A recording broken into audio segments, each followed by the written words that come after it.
took apart some buildings and tried to move them more towards Aransas Pass, because I think the picture that was starting to develop here is that St. Mary's was just not meant to be with the shipping business there, and everybody started moving eyes on the Aransas Harbor.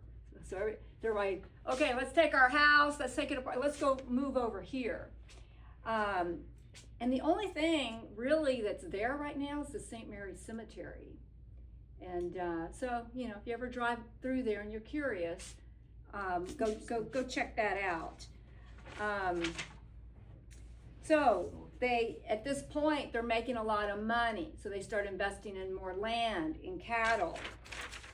The mercantile business was conducted under the firm's name of W.E. McCampbell and Brother for 6 years. They then organized a corporation which later became the famous Peninsula Company, its object being cattle raising and agriculture on a large scale.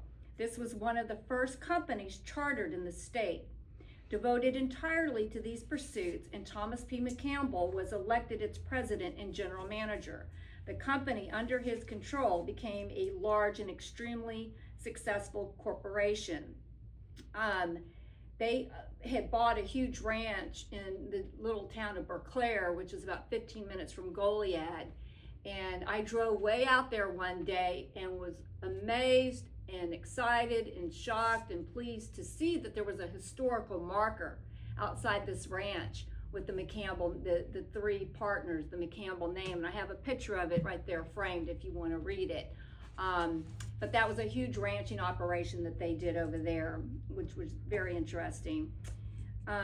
This was one of the first companies, okay, I said that, and then there were two other members of the company, his brother, W.E. McCampbell, and then the Honorable Prior Lee of Goliad.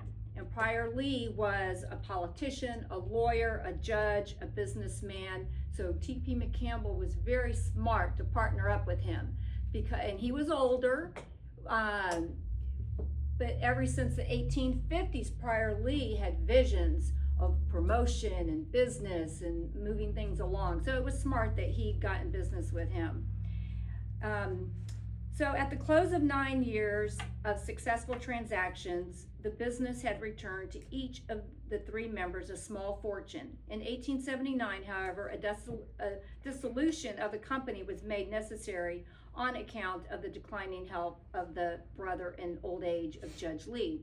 At this juncture, Thomas P. McCampbell purchased a ranch of 40,000 acres in Aransas and San Patricio counties, stocked it with cattle, and embarked in business for himself, keeping about 6,000 head of graded cattle yearly. He was president at the time of the First National Bank of Goliad, eventually selling his interest in that corporation. He also owned stock in various enterprises and was always foremost in affairs, having for their object the development of the state, and that's very key.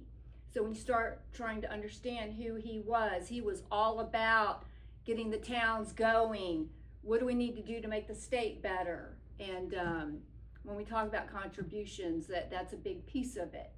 And the more he's doing to promote the cities, bring people in and build up towns, the better it's for him business-wise, right? More people are going to shop, at these stores.